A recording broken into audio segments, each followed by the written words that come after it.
everyone. Thank you for coming out on this wet evening to join us for this very important event, candidate forum for the Board of Education race here in Montgomery County.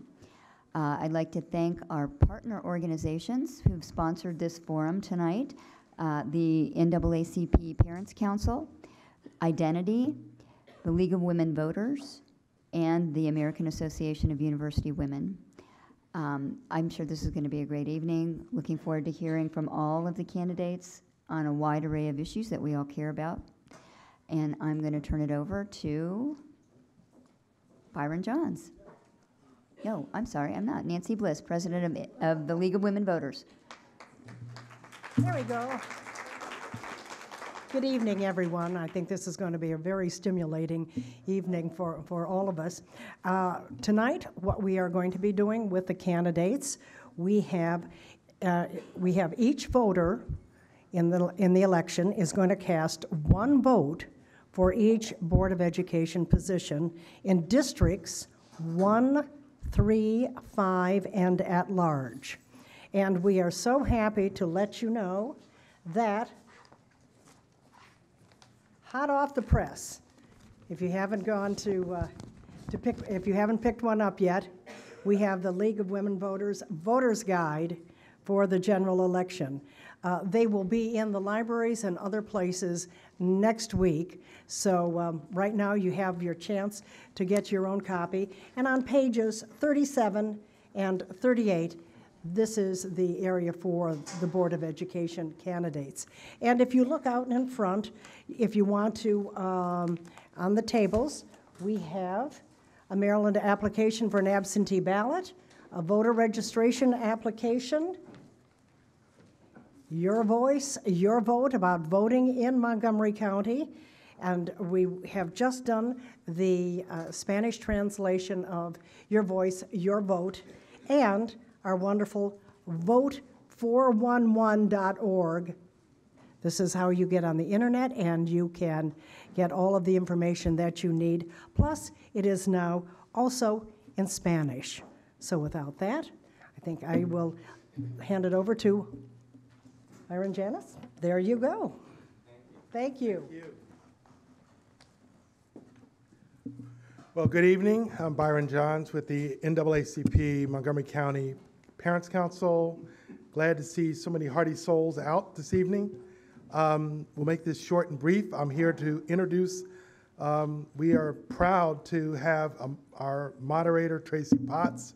Tracie is on the Washington News, Channel 4, and I just want to let you know she's on the very early morning show. Oh, I'm sorry, is that what, not very?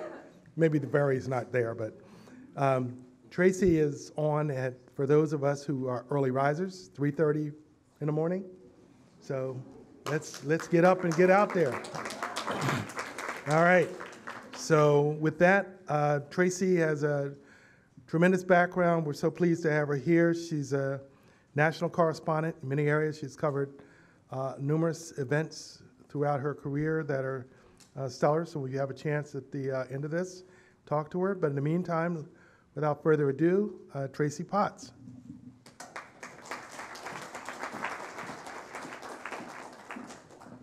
Good evening, everyone. Good evening, candidates. Good evening, voters. How's everyone tonight, other than wet? I am thrilled to be here, and among the things that Byron said that I do for my career, I've got to tell you, this is the thing that gets my energy going. There is nothing like being involved and engaged in your own community, so I am thrilled to be here tonight.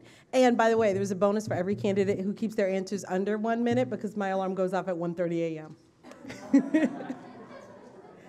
Okay, so my job here is to moderate the forum, but first let me just give you a bit of an overview of how we're doing this tonight. We have official timers who will be timing all of the answers tonight, and our questions are organized in various time slots. So there will be some that are only hand-raised answers. We will have some that are 30 seconds, 60 seconds, and 90 seconds. We also have 2 people in the front row that will be not only timing, but also giving a warning. So for the candidates, You will see a 30-second sign and a stop sign, which will give you a little bit of a clue as to where you are. Keep in mind that this is not a debate, and boy, am I happy to say that after the political season that we've had. It's not a debate. The point here is to introduce you to these candidates, to introduce you to their positions. So they're not going to be going at each other. It's not going to be that same thing that you see on TV. They're not going to be attacking each other's positions, but they are here to expound a bit on their own positions. Each candidate has been given a wild card. Everyone have a wild card? That wild card allows them to give a 1-minute answer to a question that they specifically were not asked. The way that we do this, we ask questions in groups. They're not necessarily always in groups based on their district, because again, we're not here to pit people against each other. We're here to learn more about each of these candidates individually. But if a question is asked to someone across the room and you're like, oh, that's just my thing, you have one opportunity throughout the night. That's our questions and audience questions, one opportunity throughout the night to use that wild card. Make sense? Okay, wonderful. Let me introduce the candidates to you. From the end, Maria Blaeuer. We have Judy Docca. They are both candidates with District 1. Lynn Amano and Patricia O'Neill, District 3. Our District 5 candidate is Brenda Wolff, and our at-large candidates, Julie Reiley and Karla Silvestre. I got to tell you, it's a much smaller group than the last time we did this, right? Congratulations. Okay, so the first group of questions will be questions that were put together by the co-sponsors of this forum who were just introduced to you.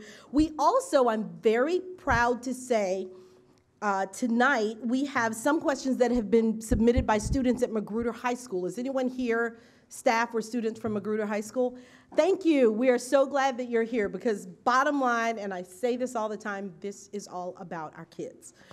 We don't want to get so caught up in process that we forget that. So we are so thrilled that Megan Pankowitz, Anna Jackson, and any of your students here tonight? They're home doing their homework. Great, okay. Well, thank them for us. Also, you should all have, and if you don't, we have extras over here, cards that were in your seat. We want to take audience questions in the second half of this forum, so please fill out those cards. We would like to include your questions. We already have some audience questions, and we would like to include those. So, with that said, is everyone ready? Okay, so question number 1. This is a question for all candidates. What are your top 2 priorities as a Board of Education member? This is a 30-second question. Your top 2 priorities as a 30-second, as a Board of Education member, and we'll start with Karla. I have multiple priorities, but to make it quick, I am very concerned about raising our graduation rates for all of our students. And I'm also very concerned in ensuring that because we have a teacher shortage in this country, that we are focusing on recruiting and retaining the best diverse teachers and principals. Because good teachers and principals change lives and transform schools. Thank you. Thank you. Ms. Reiley. My top 2 priorities, one of them is the achievement gap, and I am proposing a pilot program of student learning plans for academically at-risk students that would give academic goals and fold in community and school resources and expand pre-K. And along those lines, also make sure we have meaningful opportunities for our special education students. I would also like to address our aging facilities and overcrowding in our schools. This is a problem across the county. We need to make sure that we have equity. And my time is up.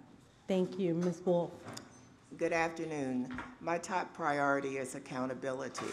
I feel that we fund a lot of programs, but we don't know whether or not they're effective. I think if they were effective and we were measuring that, we would see some improvement in the achievement gap. My second priority would be high-quality pre-K for every 4-year-old.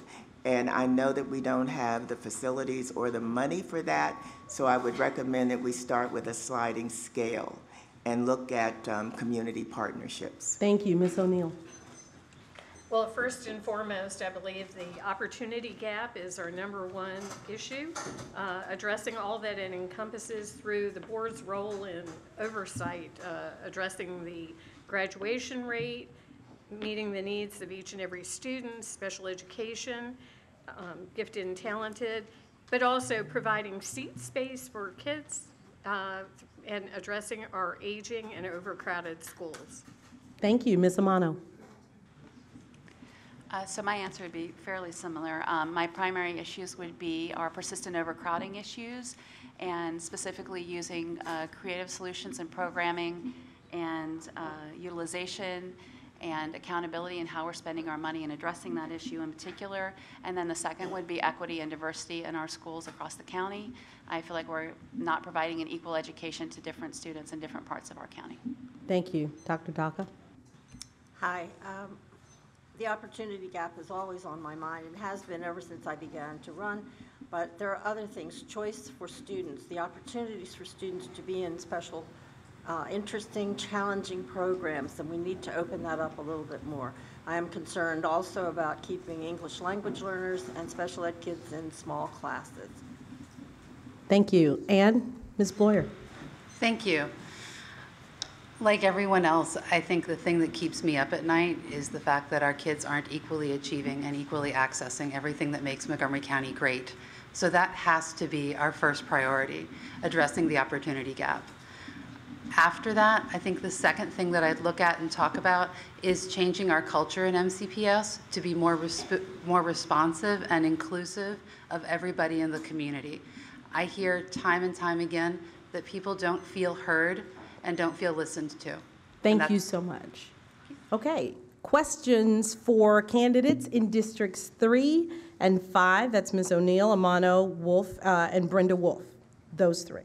What will you champion in terms of effective community engagement to culturally and economically diverse communities who historically participate less frequently in the decision-making process? We'll start with Ms. O'Neill.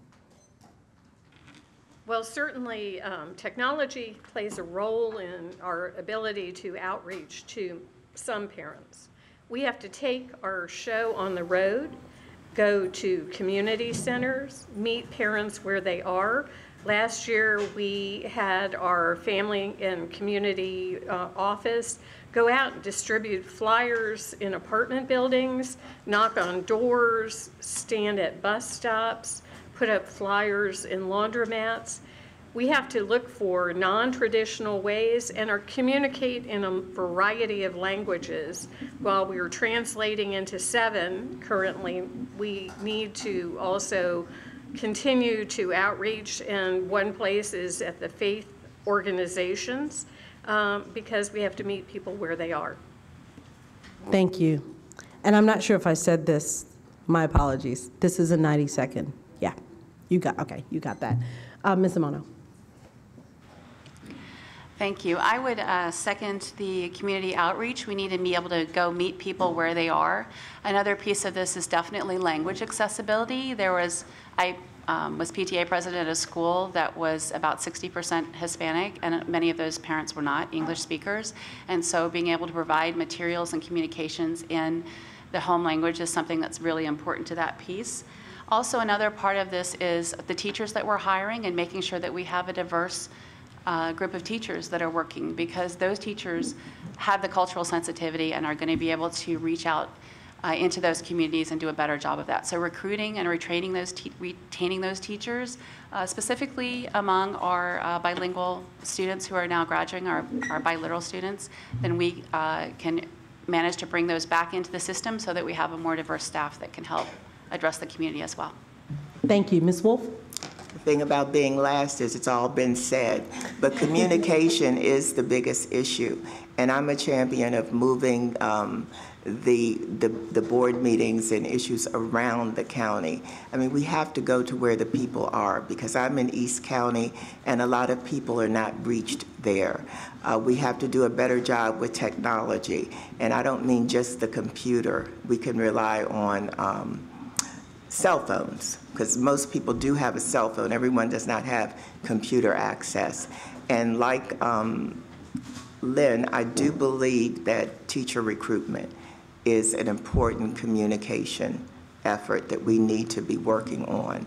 We need a diverse teacher, staff, because people need to see people that look like them so that they can feel comfortable. Thank you. Any wild card responses to that? So if this is the topic, this is the time. Yes, ma'am. Yeah. Okay. 90 seconds. No, I'm sorry. The wild card is 1 minute. 1 minute. I've been doing community engagement in Montgomery County for the last 10 years. So I can speak about this based on my experience in Montgomery County, dealing with the multiple communities and the multiple languages that we have here in the county.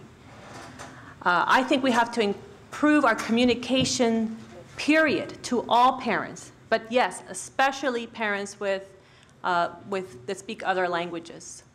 I think that we have to conduct sessions in language. So if you've ever had to wear those headphones, which I have had to do, you know that you are not able to really follow the conversation. So conversations in language, we all agree that we can grow our own teacher workforce that's diverse and multilingual. Our students are diverse and multilingual.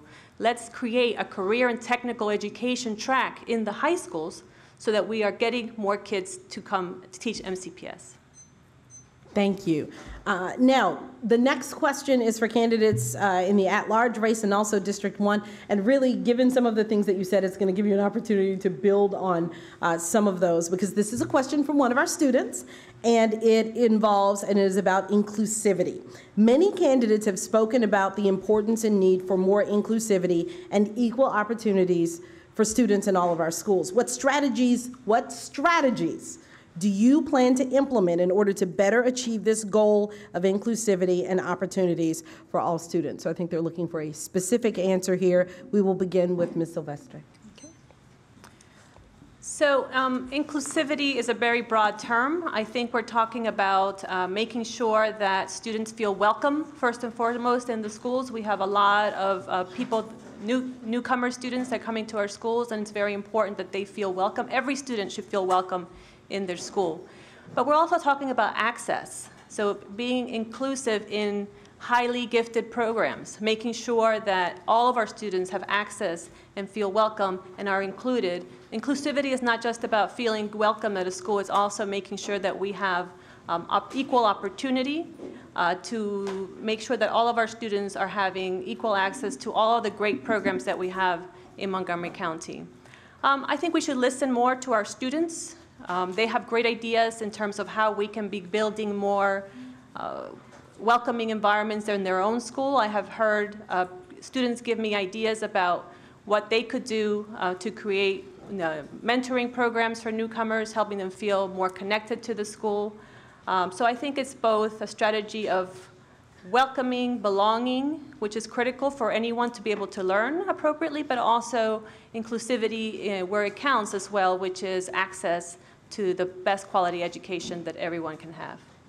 Thank you. And by the way, you would think I'm new at this, but I've done it a couple of times. I keep forgetting to mention the time. Just know that our timers do have a copy of the questions, so they do know that that was a 90-second question. For purposes of the audience, though, this is a 90-second question. Ms. Reiley? Okay. Inclusivity is actually something I've been advocating for and advocating on behalf of parents for years. In my case, my advocacy has primarily been for special education students and families. We have students and families who cannot even attend their neighborhood school because they're not provided with the appropriate supports and services they need to be successful in their neighborhood school, and they could be. One of the things that we also need to do is increase access to our magnet programs and have those available, and make sure that the way that we reach out to families and that we affirmatively reach out to families regardless of income, regardless of ability, regardless of zip code, and make sure that these families know programs exist and that they are included in the process for evaluating them, for including them. I also think our materials need to more reflect our student body, and I think that amongst our students, students are more inclusive if the materials they have, whether it's math problems or the books we read, reflect a diverse, reflect the diversity of our community, and then students can tend to relate to each other better. We need mentoring programs. We need Best Buddy programs. We need to make sure that we support our newly arrived English language learners, because I think language can be a significant boundary when you're trying to feel included. And I'm done. Thank you. Ms. Blaeuer? Blaeuer. In case you haven't noticed, the pronunciation of my last name has been an ongoing conversation. It is Blaeuer, but that's okay, I forgive you. It's 4 vowels in a row, which is not easy for anybody. In order to make our schools more inclusive, which I agree is a tremendous priority, I think we need to think about it really in terms of our outreach and communication with the community. You cannot apply to specialized programs or out-of-boundary programs or magnet programs if you don't know about them. So I think that's an important step one. But another part of it is thinking about and talking about where we physically put these programs, because a lot of kids and families can't afford transportation to get to those programs. And because of that, and because we don't offer meaningful transportation support, those programs are essentially completely inaccessible to them. And you can't be included if you can't get there. I think Julie has some excellent points about how we do special education and supporting our students in their buildings. Students should be able to go to their neighborhood school. It's a civil rights issue. It is not appropriate for our students with disabilities to not be able to access their free, appropriate public education in their neighborhood school. We have the ability and the resources to educate the overwhelming majority, not every single one, but the overwhelming majority of our kids, and give them an excellent education in their neighborhood school, and they have a right to that. Thank you. And Dr. Docca? I think it's important for us to be able to reach out to every student to encourage the students to be involved in programs. And that means some people in the schools have to do that kind of thing. And we talked a little bit about the hiring and having an opportunity to see people like they are in positions of authority. We have promoted in the last 5 years about 500 of our employees who come from sporting services, because that's where our most diverse population is. So we're really proud of the fact that they are going to be going into the classroom. I've been reaching out to students. When I was principal, we visited every 6th grade home before the beginning of the school year, because we wanted people to know that we were there. And we also had meetings in the community, because we wanted community to understand where the programs were and what they could access. And the assessment in the elementary school that we've just started doing also involves inclusiveness, because that's it. Okay, thank you. Any wild card? Yes. Okay, we'll start with Ms. Wolff and then Ms. Amano. I just wanted to add the point that I feel like I belong is one of the most significant feelings that you can give a child. And I think that we have to look at cultural competency, particularly in the teachers that we hire and in the leadership of the school. That's all I wanted to say. Thank and you. We also need to be able to measure that, and it needs to be continuous and ongoing training. Thank you. This is equity and access really is my personal passion issue that I've been really working on. And one of the ways that we address this is by creating diverse populations in our schools. It creates access to more opportunities for all of our students. And we need to look closely at our history of tracking and making sure that we're looking beyond our implicit biases, so that we're catching students that should be taking part in programs, whether they're gifted programs. One of the ways that we've started to address this that I really support is having the dual immersion programs. That's something that helps provide a lot of access for students in the local populations. I also support whole school magnets, which does much the same thing. It provides access to a local neighborhood population to a magnet program that happens to be available at their school. And I also support loosening the COSA process so that students are able to access schools that are most appropriate to them. Okay, thank you. Now, we're going to switch up the format just a bit. We're going to do one of our hand-raised questions. This is actually a double hand-raised question. So I'm going to ask you a question, you raise your hand, then I'm going to ask a follow-up. And you can raise your hand to that. I think, given the nature of the question, I will ask if there are any wildcard responses to that. So here's the question. Please raise your hand if you support the BOE's recent decision to provide condom distribution in all schools. Okay, maybe no wildcards. And then the follow-up, please raise your hand if you think parents should have an opt-out procedure. A way to opt out. Yeah, could you clarify that? How would that, what would that look like? It's in the health room, so how would a parent opt out? That was the question that was asked of you. So does anyone think that there should be a parent opt-out procedure? So the way that it's implemented, it is in the health room. I think that would be a policy decision in terms of how you would implement some sort of opt-out procedure. But then that answers the question. Okay, good. We will move on.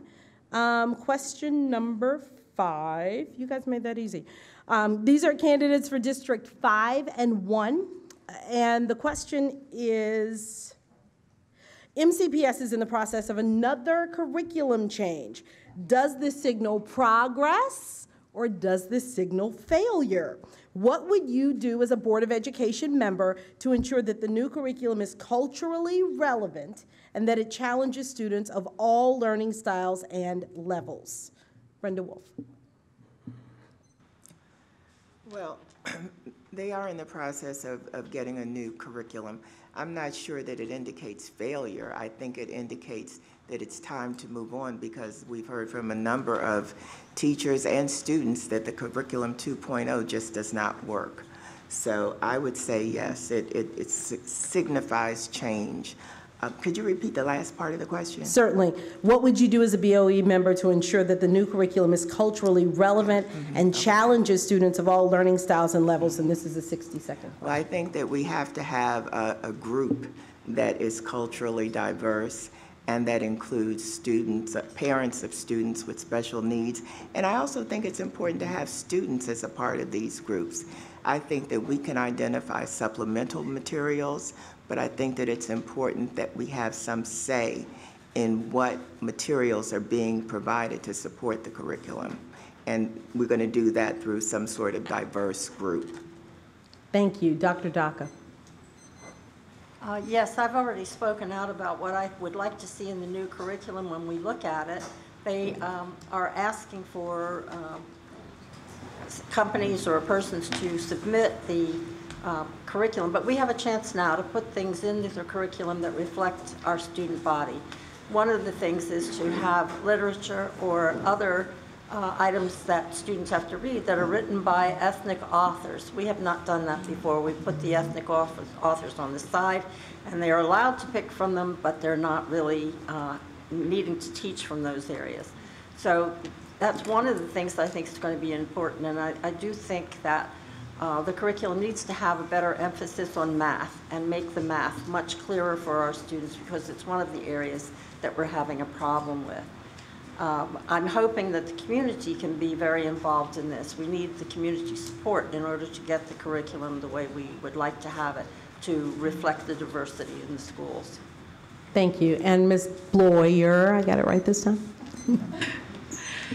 So Curriculum 2.0 is leaving, as I think everyone knows. And I think one of the things that we need to do differently this time is listen.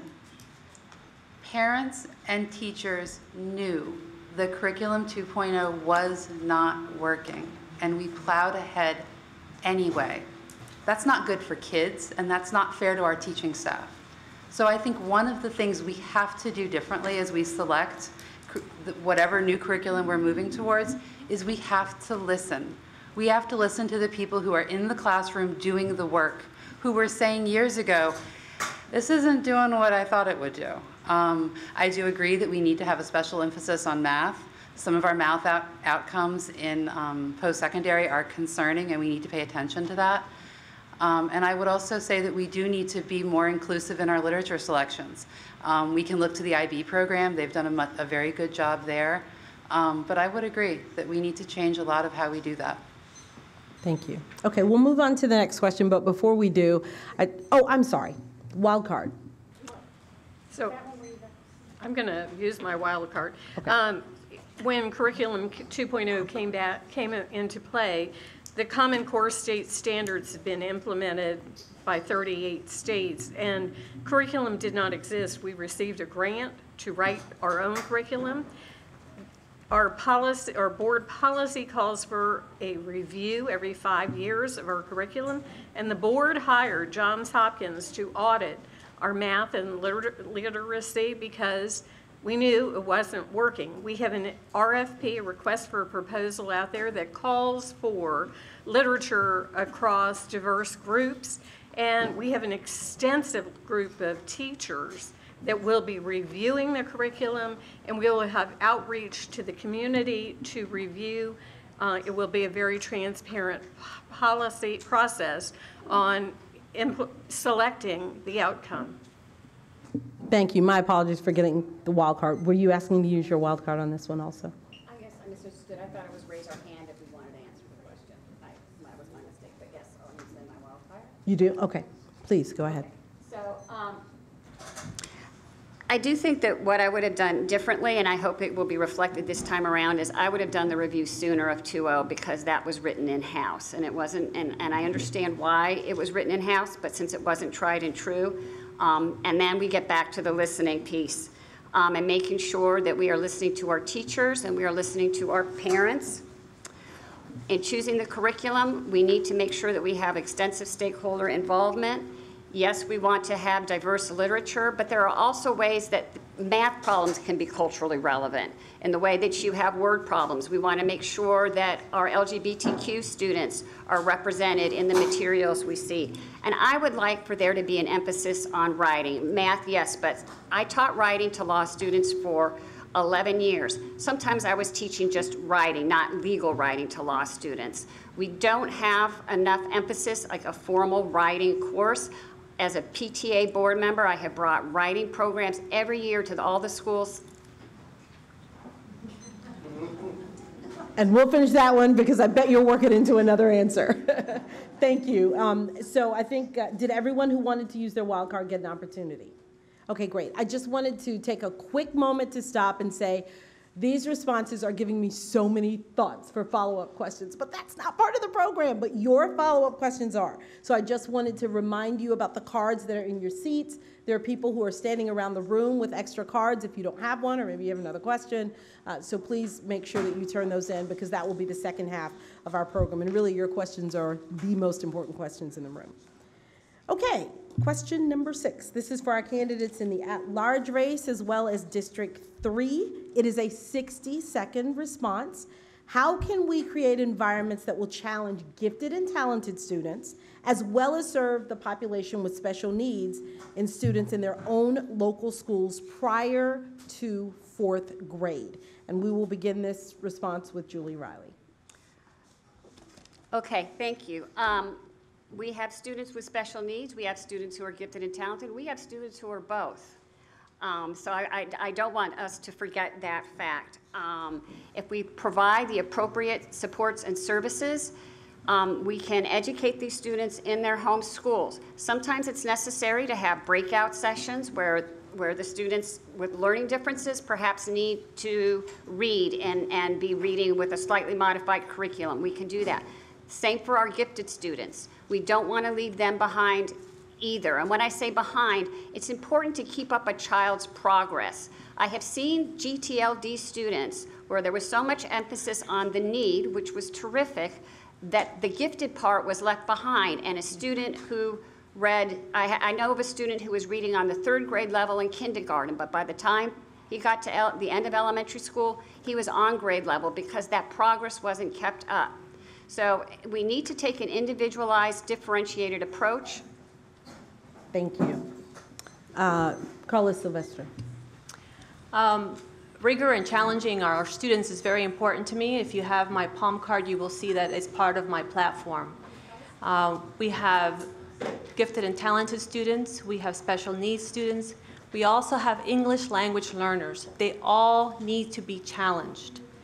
And there's different ways to do that, but certainly these populations need additional support. We need more teachers that have training from from the university level, from their teacher training program, so that they come ready and to work with special needs kids, gifted and talented, as well as special English language learners. I've been talking to the folks that are working on the Kerwin Commission. These are all things that they are also very interested in to ensure that we are getting additional resources because our population is growing and our needs are growing. So we have to ensure that the funding formulas are beneficial to Montgomery County, no less, but definitely more, because our needs are greater. Thank you. Pat O'Neill. Well, one of the best ways to meet the needs of gifted students in their home schools, in their regular classrooms, is to reduce class size. That has been an incredible challenge. When a primary grade teacher has 27 kids, it is very hard for them to meet the needs of every child in that class. They also need to have the materials to be able to differentiate and provide enrichment for their children within that class. That's really key. And they need training about differentiation. And it's really important that we're screening all children so that every child who needs the supports and extensions and enrichment receives the ability. But unless the teacher has the time to devote the attention to every child to meeting their needs, they have a problem. Thank you. And Lynn Amano. Thank you. I would second a number of things that other people have said, as part of going last, but we do certainly need to have high-quality teachers that are able to put the differentiation in place. I experienced this with my own daughter who, for example, knew how to read before she started kindergarten, and I found that her teacher, I have to give props to the teachers for their ability to do this and keep kids challenged. I was encouraged to keep her in kindergarten and not skip her up to first grade. So I think they do a fantastic job of that, and it's one of the reasons that the high-quality teachers that we have in Montgomery County are so important. And I also would like to say that we do have gifted and talented programs, primarily for kids who are outliers who just get too bored when they're in the schools. And we have those in local areas, so making sure that those kids, as was said before, get caught and screened and introduced to those programs. And I also support the additional supports for teachers, and this is one of the areas where equity really becomes an issue and why it's so important to have access to resources in schools across our county, because not all of our schools are able to do that the same way. Thank you. Wildcard responses to that? We only have 2 left. Okay. Then we will move on to the next question, which is for our district. Oh, I'm sorry. I'm sorry. Please, Dr. Docca. I would just like to add that recently we have done the assessment of all elementary school students to find out whether they are available for some of these advanced courses, and the parents are notified. So it's not that the parents have to notify us anymore and to ask for that. We are letting them know that their students have the ability to be in certain programs.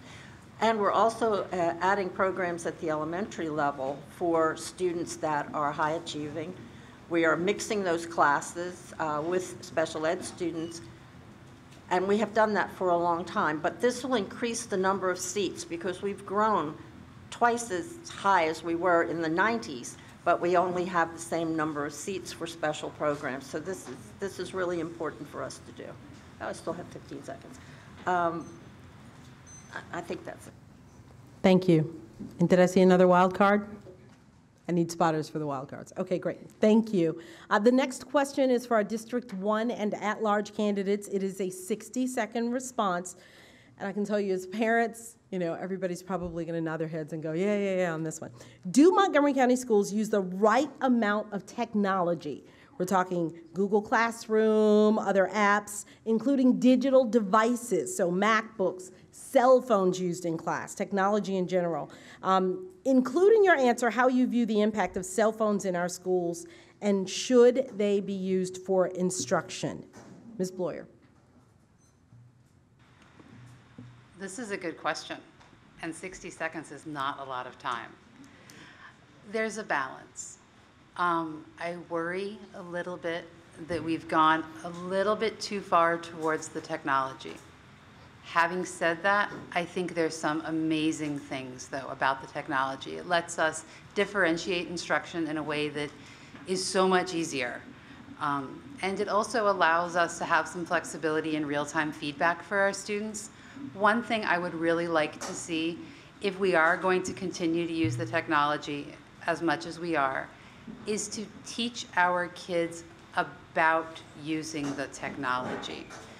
We need to teach them what is appropriate technology use. What does that look like? What are the risks? What are the benefits? When maybe should you not use your cell phone? Or when should you not do this assignment on the Chromebook and write it out by hand? I think there's a balance that we haven't quite struck. Thank you. Dr. Docca? Yeah, one of our concerns is that all families do not have internet access. So we have to find a way to make sure that they can get that information. And we're looking towards purchasing Chromebooks or some kind of technology that students can take home so that they can do their homework using technology. Promethean boards, I've seen them used in every level of every class. They're really interactive, and students are able to really learn a lot from that. And the teachers are able to see how much the kids are learning. They can do a quick check. And I just think sometimes we have to use cell phones for the information that students have because they don't have the computers at home. And it's just amazing what students know how to do with technology. And I do agree that there are things that we need to tell them that they shouldn't be doing on their technology. And I think that teachers and staff are really careful with that. Thank you. Ms. Silvestre? I think technology is a good thing and also something that we have to keep in balance. So this week, my daughter was listening to a session about Homo sapiens as a part of her homework, and when we're sitting on the couch, and I was listening as well too. And that's her learning style. That works better for her than sitting behind a textbook and learning. So I love it. At the same time, I am also very concerned about the addictive properties of technology and just helping our students learn that there's times to have it on and there's times to turn it off. Cell phones in the bedrooms all night is not something that I support. I think we have to do our jobs as parents and help our students understand the good things and the bad things of technology. We do have a huge technology divide in this county with folks that have access to computers, access to printers, access to cell phones even. So we have to be very cognizant when we're giving assignments and expecting students to be able to do it, that we have this divide. Thank you. And Ms. Reiley? You know, the right amount, it really depends. It depends on, I agree, I think we've all would agree that equity is an issue and we need to make sure there's equitable access. But technology can be great for students who struggle with executive functioning. You know, no more lost papers in the bottom of a backpack. If you can submit your assignment online via technology, that's a great benefit for some students. On the other hand, writing. Many students really learn and process information if they have to write it out in handwriting, cursive handwriting. And you cannot really write an essay on a cell phone.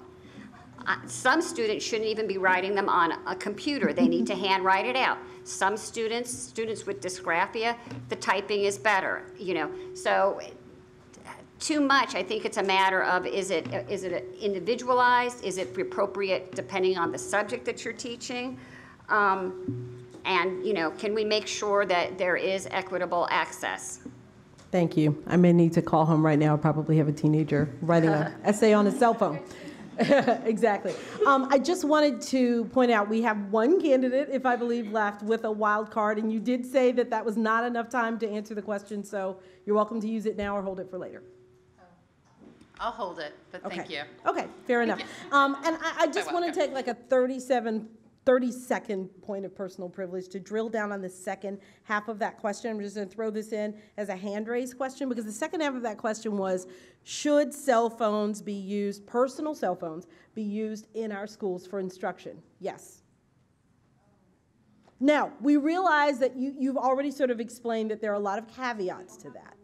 There are a lot of caveats to that. We realize that, and you brought out a lot of those points. But do you think, in general, they should be allowed in class for instruction? Yes. Now I want to use my wild card. Okay, is there, well, before you do that, is there anyone who says no, they should not be? Did I see some hands twice? Okay. All right, so yes and no, and you may use your wild card. Okay. So I've taught college students and international students writing and also governance and civics. And I don't like cell phones for instruction, but I have to tell you, it would have changed my experience in law school if I had figured out that I could take a picture of everything that the teacher wrote. And it's a hugely helpful accommodation for a lot of our students with disabilities. And it also allows a lot of our kids to record information and play it back to them, which is great for auditory learners. So I think it's an issue of equity about whether or not teachers should plan on every student in their classroom having a cell phone that has internet access, because that's not okay, and a lot of kids won't have that. But for a lot of students, especially our students who have disabilities or who are struggling, you know, just kind of with that whole executive functioning and staying organized, or with accessing the English language, it's a really powerful tool that I don't want to prevent students from using.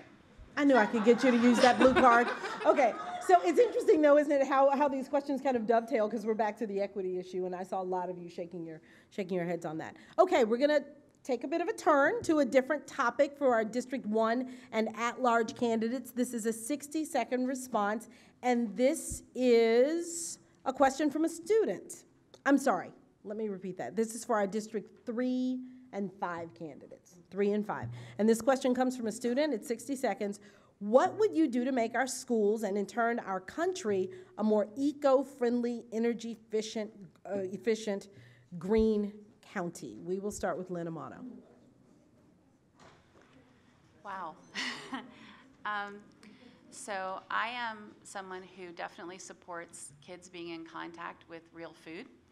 So one of those things, I think people have an appreciation for waste and what it is involved with that when they have contact with that and sort of understand the growing process. So from an environmental perspective, I support the idea of school gardens. And I also support education issues around environment. There's recycling programs, there's relationship programs. We have green schools programs, those kinds of initiatives as well. I am also someone who is against AstroTurf, so that probably separates me from some other candidates from an environmental perspective. I think that we should be teaching our kids care and how to reprocess and use natural resources in situations where that's an option. Thank you. Ms. O'Neill. Well, I think that kids need to first experience how our buildings, you know, we're building LEED certified buildings and putting in green roofs, solar panels on a number of schools. And we have the CERT program. We've had some great ideas from kids, and there is an education program in the schools.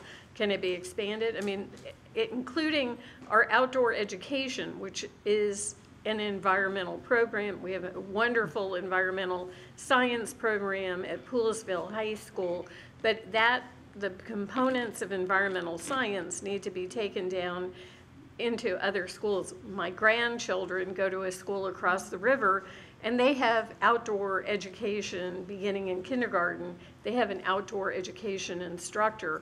I happen to think that's a wonderful idea to be able to have outdoor environmental studies starting in elementary school as an elective or as a rotation, just like media and music. Thank you, and we'll wrap up the green question with Ms. Wolff. That's a tough one, but I do think that I would encourage more use of solar. I think that that's very important.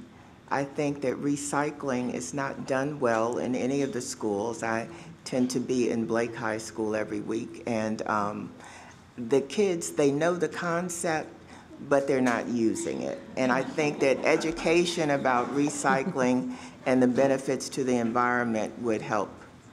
I also I have mixed feelings about AstroTurf. I am not a big proponent of it. I'd like to see us work on getting grass, or at least experimenting on getting grass. I know the thoughts about the water issue and the rock issue, but I would like to see us look at that also. Thank you. We have a hand-raised question for all of the candidates. Boy, talk about making a turn here from the green question. Should unisex bathrooms be available in every school at all grade levels? Yes. I'm sorry. Should unisex bathrooms, restrooms, be available in every school at all grade levels? That's the yes. And are there any no's? Okay. So there we go. Question number 10 for our District 5 and at-large candidates. This is a 30-second response, so we're going to tighten it up and try to get to your questions here. On the topic of disciplinary actions, why are minorities the majority of students who are expelled? What can be done when the same teachers have a recurrent record for disciplinary actions? And we'll start with Ms. Wolff. I think the issue of discipline in minorities occurs because of cultural competence issues, a lot of times with the teachers and the students. I think that we could look at the restorative justice program that the schools are implementing to deal with this, but we have to do more training on cultural competency because some of the behaviors that I know that my students have talked to me about being suspended for, and it's little things. It was, oh, sorry, my time is up. Thank you. Ms. Reiley? This is a phenomenon that happens to our students of color, and I'm sorry, this is a phenomenon with our students of color and actually our special needs students too. They get expelled out of school more frequently, and they get, suspended out of school and expelled, and these are really for these vague kind of squishy things. We need cultural competency training, absolutely. We need to expand restorative justice. And these are critical because when we talk about the achievement gap, the opportunity gap, when you're expelling a student or you're suspending him out of school, okay, that contributes to. Yeah, cut it off. And you don't have the blue card, but this topic may come up again. Ms. Silvestre? I know this topic very well. I ran a center for truant and court-involved youth, mostly Latino and African-American boys. The issue, we have reduced the suspension rate of African-American and Latino students in MCPS, but our teachers need support because if you're, the easy thing to do is to kick a student out of the classroom. The hard thing to do is to support the student, meet their needs, and help teachers understand the cultural differences so that when I talk to you a certain way, it's not being disrespectful. Thank you. We have 2 more prepared questions, and then it looks like we have maybe 50 or 70 questions over there from you, which is a good thing because I encouraged you to write them. I'm wondering if maybe at some other point in some other format we might be able to get. I don't think you guys want to stay here for 70 more questions. My alarm goes off at 1:30 a.m. So we will complete these 2 prepared questions and then we'll move on to your audience questions, which are already starting to look very interesting. Okay, for our District 3 and District 1 candidates, this is a 30-second response. The Board of Education has set strategic goals for MCPS. However, it can be argued that many of the policies that the board is responsible for creating and then has oversight for implementing are not aligned with those strategic goals. If you become a member of the board, how would you address this concern? And we will begin with Ms. O'Neill.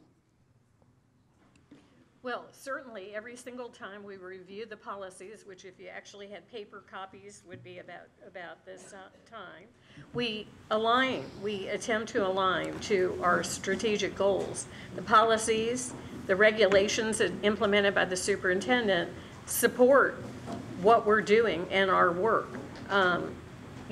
We've been eliminating some policies that are out of date and don't support the work. And we, at one time, had an internal person to review actual implementation. Thank you. Lynn, Amano. So this, to me, seems really like an oversight issue and an accountability issue. And it's one of the things that I do think that we should be held responsible for as board members. I think it's really important that we're looking closely at what the policies are that we're writing and making sure that we align well with them, because that's supposed to be what is driving the actions that we take. And But we also depend on people who are noticing those differences, advocating, and being in touch and having open communication with parents so that, and students, so that we know when that's not happening. Thank you, Dr. Docca. Yeah, I think that we have to be careful with these policies, that we make sure that our staff understands this. We need to do a bit of training so they understand why the policy has been placed in use. And we also need to make sure that these policies make sense. And we're working also on restorative justice, which is one of our policies that I think are going to help with a lot of other things. And people have to understand how to use that. It takes training. Our concern with this is that we have lost money in the last time, and couldn't do training. Thank you. And Ms. Blaeuer. So I think the question of whether or not our policies are aligned with our big picture goals is important, but I also think there's a second part of that question that we need to think about and talk about, which is whether or not the folks in the classrooms know about the policies and are supported in implementing the policies.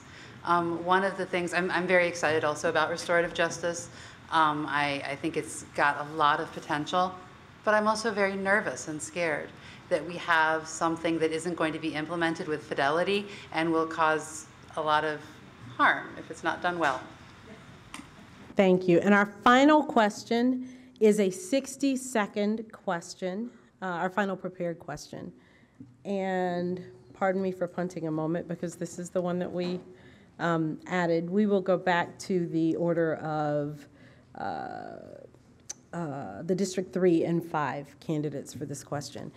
The Board of Education recently voted 5-3 to change policies as to how boundary decisions are made. Under the previous policy, diversity was considered equally with other factors like neighborhood considerations, capacity of school facilities. The change in policy will give diversity a bit more weight in decisions. How would you vote, or how have you voted? I'm sorry, this is a hand-raised question. Thank you. This is a hand-raised question. Did you or would you vote to change the policy again to give that additional emphasis to diversity? In other words, do you support to diversity in boundary decisions? It passed 5-3. Do you support that? Okay. And do you not support that? I ask because, you know, sometimes hands go up twice just to be sure. Okay. Great, thank you. All right, so that is the end of our prepared questions. We thank you. We have a number of questions from the folks in the audience. Don't send any more unless you want to be here till like 2 a.m. No, I'm kidding, I'm kidding. Please send your questions in because there's always the possibility that we have duplicates and you have something that we haven't thought about. We are going to start with our District 3 and 5 candidates for this question. It's about school buildings. As a board member, how would you balance development, over-enrollment, and aging school buildings in making capital budget decisions? A 60-second response, and we will start with Ms. O'Neill.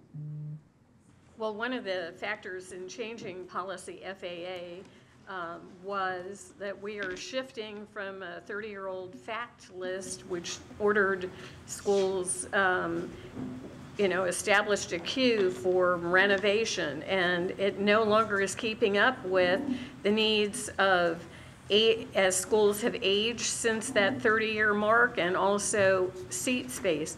One of the actions in the policy last night or Monday night, is to also look across clusters to see if there is seat space, because we can't just live within a cluster.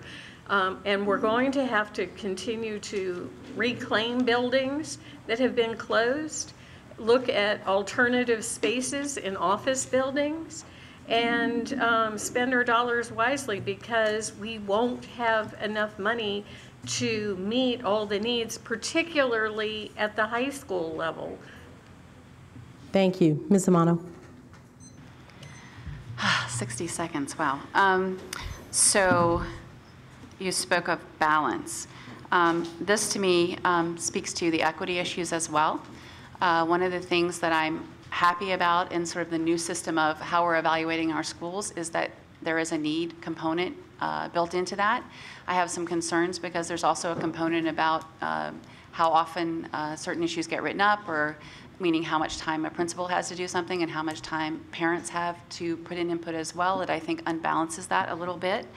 I do think that this is an investment issue, and that where we choose to invest drives how we balance our populations in schools. We create better schools, and then you create an attraction for parents to keep their kids in school or to move to a particular school in a particular area.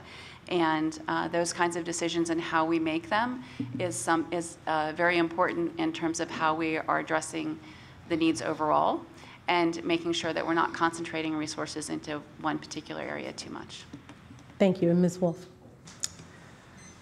This is an area where I think that we need to look at the boundaries between the clusters, because there are schools that are very close to schools that are overcrowded, that are under capacity, and they're not being used because they fall within a particular cluster that's outside the one that is over capacity.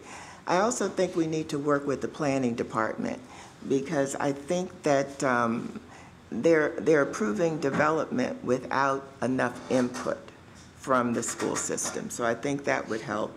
And I also think that we need to think about our buildings differently. I mean, we don't have to have 30 acres or however many acres it is for every building. We can build up. They do that in New York. We can take some of these office buildings and maybe restructure them so that they can be used for, if nothing else, 4-year-old programs. There's a lot of things that we need to do differently, but I think we also need to look at, if you're building and you're developing, then you ought to be considering whether a school should be as a part of that. Thank you. This next question is for our at-large and District 1 candidates, and it refers to magnet and language programs, but I would venture to add that there are other programs that we have that fall into this as well. Magnet and language programs often end up as schools within a school. You understand the concept that they're referring to there. How can we better integrate these programs and these students? 30 seconds. Oh, I'm sorry. And we will begin with Ms. Silvestre. Again, I have a lot of experience in this. My children went to Spanish immersion school at Rock Creek Forest Elementary School. I support the current initiative to create dual language programs in the schools. So we are operating in a model of scarcity. We're all competing. If you ask a parent, do you want your child to learn a second language? Every parent will say yes. So we have to create more dual language programs throughout the county. Have more options so that we're not creating these, these schools within the schools, which have been what's been happening with the immersion programs. Thank you. And Ms. Reiley. Whole school magnets are one way to help try to not have schools within a schools. We have language immersion, make sure that it is accessible to greater numbers of students within the school. Make sure that these are even known to parents. I know parents who were never even told that language immersion programs exist. And this is not just a special education issue, but it is. Not making assumptions about, what kind of student is appropriate for a language immersion, the dual language immersion. Okay. Thank you, Ms. Blaeuer. I have so much to say. Thank you. So I think both Karla and Julie have some really good thoughts around this. I think there's two things we need to think about here. One is the fact that we've talked a lot about between school diversity and segregation, but we also need to talk about within school segregation. And I'm not going to put my lovely family on the spot, but we saw that, and it's not healthy. You should not be able to walk into a school and say, oh, those are the magnet kids, or those are the dual language kids. That's not acceptable, and it's not okay, and we can do better than that, and the whole school magnet's a way to do that. Thank you, and Dr. Docca. Yeah, I was at Blaeuer when we had the first magnet, and it was placed there so that we keep certain populations in the school system. And it should not be that way any longer. Well, now we only have about 4% African American and Latino students in these programs. It's horrible, and we really have to work on that. I approve of the Argyle-Woodman Parkland situation, which is a whole school magnet. Kids can take classes outside of their regular classes to get into those. You can't do that at Blaeuer. Thank you. It's so interesting how many of these questions tend to come back to equity and inclusion type issues, which in some cases are solved with money. So our next question is about money. This is a 60-second, gotta have money to make anything happen. This is a 60-second question. It's about Fix the Fund. Hopefully some people are familiar with that. If not, I'll explain a bit. The initiative known as Fix the Fund places a constitutional amendment on the ballot to require the Education Trust Fund monies to be spent to augment public education funding. So in other words, not supplanting what's already there, but adding to what's already there. How would the passage of that amendment impact MCPS? Like, what are you gonna do with the money? Sorry, I'm playing a game of making sure everybody's balanced here. This is for our District 5 and 1 candidates. So we'll start with Ms. Wolff. I think that I would, give me the question again. Sure. So I'll skip the whole explanation of Fix the Fund. The the bottom line is that this is state money that would be used to augment. How would this impact MCPS? I think it would do a lot for us if we get our fair share. That's the first thing, because as you know, part of the group that's looking at funding for the state had proposed to cut $300 and some odd million out of MCPS. So if we get our fair share, we need to look at adding dual language programs, particularly over in the East County, because there are not a lot of language programs over there. I think we need to look at incentivizing teacher pay. And I know that's a bad word, but I think we need to look at something to keep the teachers, keep some of the better teachers over in the schools that are high poverty, where the kids have less. Because right now they stay there for 3 years or so, and then they move on to a school without so many problems. Thank you. Dr. Docca? Are you talking about casino money, or is that what we're saying? Or whatever. The reason that we have the funding that we have now is because Baltimore City had taken the money away from the schools to build the harbor. So there is a law that we have to have maintenance of effort, and we're already familiar with that. I think that if we get the casino money, if that's what you're talking about, that we will have to use it equitably among the schools. And I know that hiring is one of the things, and making sure that programs are available for all of the students. And I just wanted to add that when we were talking about choice programs, the language programs are the ones that are most integrated that we have, and they seem to be the ones where parents are able to reach out to get their students in without a horrible amount of trouble. Thank you. Ms. Blaeuer? So a few things. I think Brenda makes an excellent point about making sure we get our fair share. We are not adequately supported by the state. There's a fundamental misconception about who we are down here in Montgomery County, in Annapolis, and it's fundamentally inaccurate. And we need to do a better job of telling our story and talking about our needs in Annapolis to make sure that we do get our fair share. And I think that has to be a priority in any of these conversations.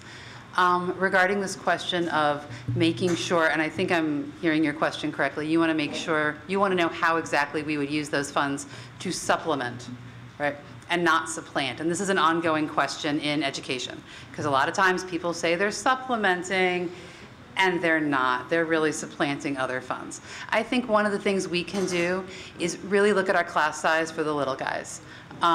We heard earlier that it's hugely impactful to have smaller class size in the early grades. I think that's a place that we can look. And I do agree that we need to incentivize our teachers to teach in our high-need schools, especially our experienced and effective teachers. Thank you. A lot of the questions that we look at really look at a big picture approach, and certainly that's what you do if you sit in these seats and sit on this board. But I like this question, and I'd like you to address it because it really looks at the individual student and a large approach to the individual student. Here's the question. What do you propose for MCPS students who have fallen way behind? I think many parents have dealt with the frustration, and staff as well. So what do you do for students who have fallen way behind and for whom it is very difficult to achieve grade proficiency? Like on an individual level, how do you approach that? I'm going to address that 30-second question. Good luck. To our at-large, and unless you guys want to stay here until midnight. I'm going to address that to our at-large and District 3 candidates, starting with Julie Reiley. Okay, so this actually goes back to my proposal for student learning plans. The highest performing education countries have student learning plans for all their students. That's not what I'm proposing. I'd like a pilot program that focuses on our students that are at risk. We know who these students are, we have the data, and student learning plans that start with them when they're young and go through school with them. You're saying, you're putting me right now in the position of a student who's already behind. I would still say student learning plan, but if we can have a really effective plan and a pilot program that shows us what to do, then maybe those students won't get behind. Thank you. Ms. Silvestre. Always prevention is the best medicine, and that's why I support early care and education, because many of our students come behind already in kindergarten. And while we're talking about pre-K expansion through the Kerwin Commission, I strongly believe that we have to do something for 0 to 4, because as parents, we know that so much happens developmentally, and that will be a real game changer for our students, so that come day one, they are not behind. So prevention, for me, is the best medicine. Thank you. Ms. O'Neill. Well, at our high school level, Monday night, we had a presentation from 3 high school principals who showed us how we're using data to monitor each student and develop a plan to support those students. Technology enables the principal at the touch of their fingertips to see what is needed. But we also have to have programs to, continue METs, expanding METs, supporting kids in the early elementary with more phonic-based reading in the earliest grades. Oh. Sorry. Sorry to be the bad guy. Ms. Amano. So as usual, I bring this back to an equity issue. In some of our wealthier schools, we're able to provide supports on the back end for those kids through PTA funds and that kind of thing. But these issues don't happen in isolation, and often with pockets of kids in our less funded schools. And so therefore, I'm a supporter of both extended day programs and extended year programs for the populations for which that is appropriate, which gives students more time. You can build things in like the ability to do homework when they don't have homework supports, and you can teach more in a year. Thank you. For our District 1 and at-large candidates, a 30-second response. This is a question sort of at the school level. We talked about the individual student. This is the school level. Every year, MCPS conducts school climate surveys to collect data on teachers, staff, students, and parent morale. What should MCPS do about schools that chronically perform poorly on these surveys? We will start with Ms. Blaeuer. So I think those climate surveys are incredibly important. And I think when we have a school that's consistently done poorly on school climate, we need to take that as seriously as we take it when a school isn't performing well academically. We need to push in a lot of support. That means psychologists, that means social workers, and that means we also need to look at some training and support for our principals and our teaching staff. Those climate surveys are alarming sometimes. I've seen some, especially when you disaggregate that data. Thank you. Catch her in the hall later for the rest of that. Dr. Docca. The school climate should be something that everybody on the staff knows about, and then when they do their school improvement plan, they look at those issues that they can work on in a better way. And it would be nice to have more psychologists and counselors, but that may not be the possibility. So the school itself has to make plans on how to reach better to the parents, how to make our programs accessible to students, and to have our staff understand what it is they need to do to work with our students better. Thank you. Ms. Silvestre. I have sat on school improvement plans where we have looked at the data for a particular school and been impressed with teachers and how they have seen a school that got turned around because of the leadership of a great principal. So I think great principals have a lot to do in terms of setting the tone. They attract great teachers to come to work with them. And so I think if it's a problem at a school, I think the principal needs support in order to improve. Thank you. Ms. Reiley? Keep forgetting to turn my mic on. We need to make sure that we really do understand the root causes, that the survey is providing us with accurate information. We need to dig deep. We need to make sure that we follow up with our plan. And I also would encourage, actually, I do agree that principals set the tone. I would like to see for our teachers coming into our schools sort of a Y-based trajectory in terms of teacher promotion and making sure that we can sometimes have great teachers become great principals. Thank you. Okay, for our District 3 and District 5 candidates, our schools are more segregated now than 40 years ago by race and class. How can we achieve the promise of Brown versus Board of Education in the 21st century? Ms. Amano. Yeah, that came straight to me. This is, hold on, I'm sorry. Oh, I'm so sorry, 30 seconds. Yeah, start over. 30 seconds, right. My apologies. Okay, so there are a number of things that we can use to help address this. I am somebody who supports looking at our boundaries and making sure that diversity is something that we take into account when we are setting up our schools, but there are a lot of other things that we can do. Programming is something that historically has been used to help integrate our schools. I'm in favor of whole school magnets in doing that. And I forgot the rest of the question, so there you go. Thank you. Ms. O'Neill. Well, obviously, the highest poverty schools receive Title I funding, and then we have here in Montgomery County focus schools in other elementary schools that provide additional supports, those that fall out of the federal definition. I think that we have to provide the resources to schools that do not have the supports from the parent community. And we have to find a way to provide supports. I helped to start a sister school program between Burning Tree and Broad Acres to provide programs and resources. Thank you, and Ms. Wolff. My experience tells me that the best way to desegregate, if you want to use that word, a school is to provide good programming in a school. If you provide the programs, the students will come. But I do believe that it's time that we look at a whole system boundary study. I think that we need to realign some things. I think we need to eliminate some things such as the Northeast Consortium, the Down County Consortium. I would do away with those and look at putting in strong programming. Thank you. We're going to direct this next question to District 5 and at-large candidates. Correct. And the question is a 30-second question. It is several years ago, parent of a high schooler here, so I'm feeling this one. Several years ago, the Board of Education voted to eliminate final exams in many high schools and middle school subjects. Teachers, parents, and students have begun to question the wisdom of that choice. Do you believe the policy should be revisited, and how can we measure the impacts of the elimination of finals? And we will begin with Karla Silvestre. 30 seconds? Yes. Okay.